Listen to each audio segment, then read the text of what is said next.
Hey guys, okay, so I'm basically done goofing around with all this Evercoat and sanding, and I've got this area here is all nicely defined and cut out, and this whole area has been built up and matches the cowl just the way I want it to. But the issue is this is a lot of Evercoat. I mean, yeah, it's probably only a 32nd of an inch wide, but Evercoat can be a little bit crumbly around edges, and if anything were to ever hit it, Evercoat can crumble. Um, I typically don't worry about it, but this is a much bigger patch of Evercoat than I usually use, so I'm going to glass it. And this is a big piece of glass. So this is 1.4 ounce cloth. I'm just going to lay this down and encapsulate all that Evercoat so that it's basically more permanent. So you get the glass on, and you use a brush to just kind of get it to lay down nicely. It also tends to cause a little bit of static, which causes static cling, which is kind of what helps it to stay in place.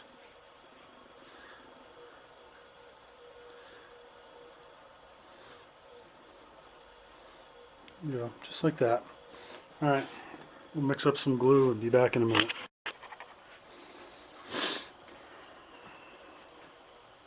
Glue, brush,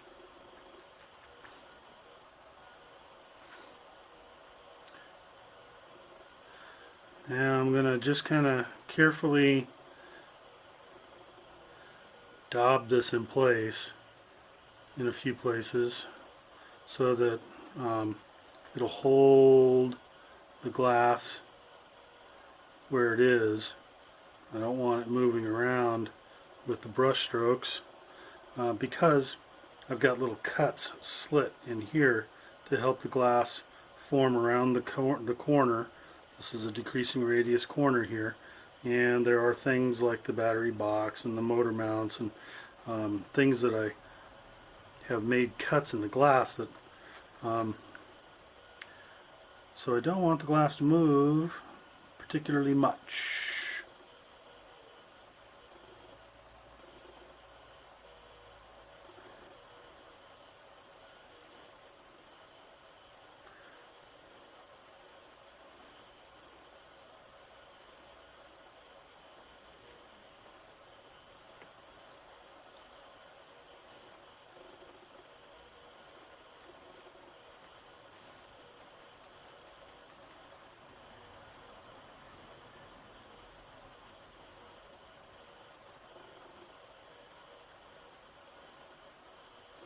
I want to glass right up to the edge, but I don't want to allow so much glue to get over the edge of the glass that it weeps through. Um, I just want it to wet the glass so that it makes a nice hard edge that'll be easy to clean up later once it's all set.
Just kind of have to work at it a little bit and get it to go around these compound curves up here at the front. It's not hard. Just gotta be patient.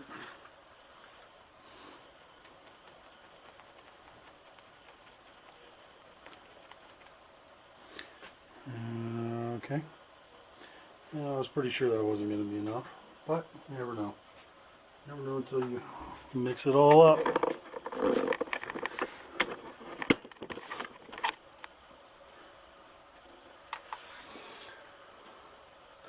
So we'll make a little more. We'll put 5 grams in here.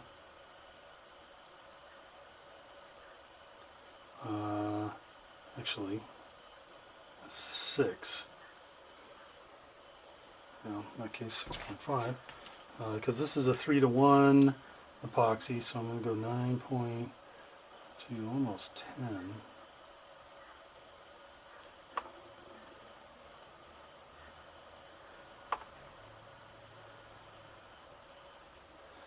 Just like that.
I'm going to go ahead and glass well past the point at which the Evercoat ends, and by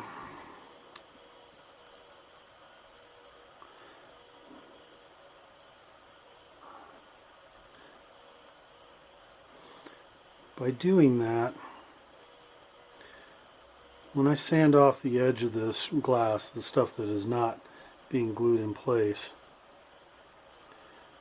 I'll probably come back and use a little bit of Evercoat all the way around the perimeter of the glass, out a couple of inches beyond it, in order to feather this in so there's no edge left, you know, to show that any kind of rework had been done here.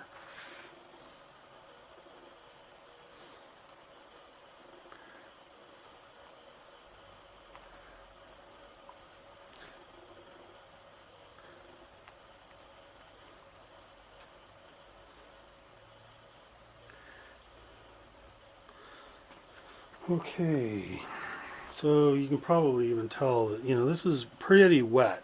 It's a pretty wet layup, and the reason for that is because I got to put peel ply on.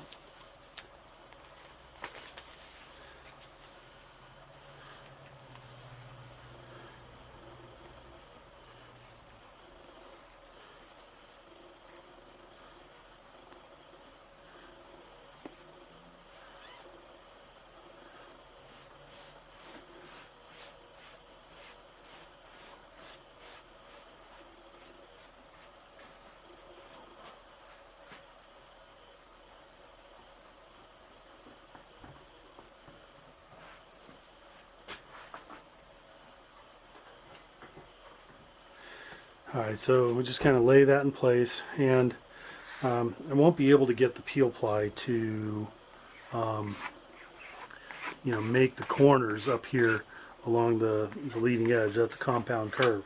Peel ply won't do that. Won't be happy at all about having to do that. So I'm not even going to try.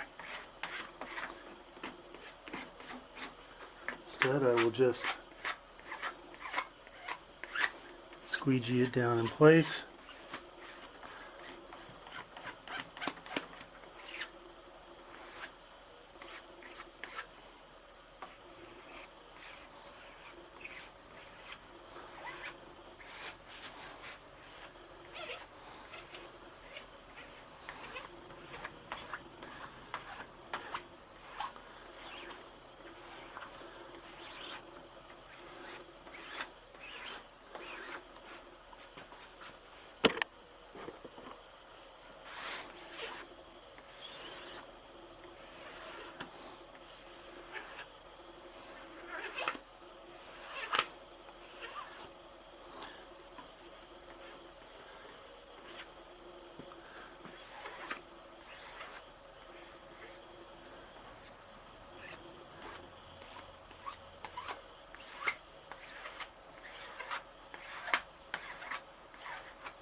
Okay, that's all there is to that.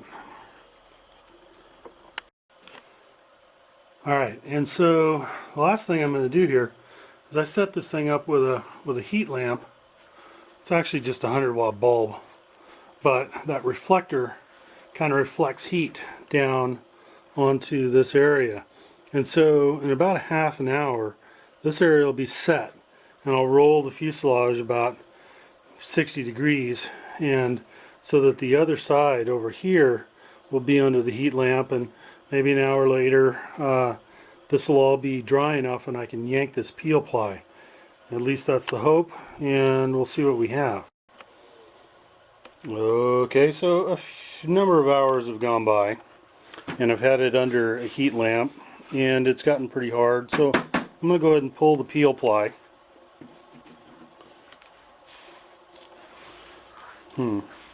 This peel ply, wow, not exactly what I would call peel ply. Interesting. That is more like, well, I can't say I'm in love with that. So that's like a big air bubble.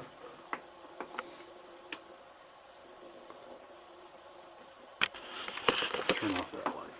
Let's see.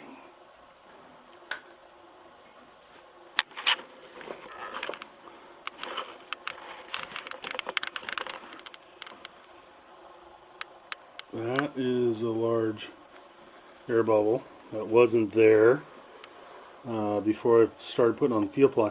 That peel ply is a type I've never used before, and honestly it came off so easy. I'm going to call that more of a barrier. It never really did wet out. I could never really feel, you know, epoxy on top of it. So, and this doesn't feel like it had peel ply on it. This feels like the top of epoxy. So I believe that is not peel ply, but is actually a non-stick barrier product, which is not useless, but certainly is not peel ply. Alright, so what we can see here is that this is the edge where the cowl, that section of cowl comes up and will lay down inside of here. I'm going to wait until this gets good and hard, so I'm going to wait until the morning, and then I'll go ahead and sand this stuff off. This whole thing will need to be sanded. There are ridges here which are also indicative of I can't remember what that kind of plastic is called, but it's almost like putting Monocoat on it. And I gotta say, that peel ply down there felt different. It definitely felt different. It doesn't feel like a peel ply, but I thought I would try it. And you know what? No harm, no foul. It's no big deal. Just a little extra sanding. And you know, I'm not afraid to sand, so it's okay. These are all glue ridges. Interesting. So this gets back to that whole argument about buying peel ply from vendors who you can trust, and that was not the case here. I don't know where that peel ply came from. I know it came from a friend, but I don't know where he bought it. So anyway, later.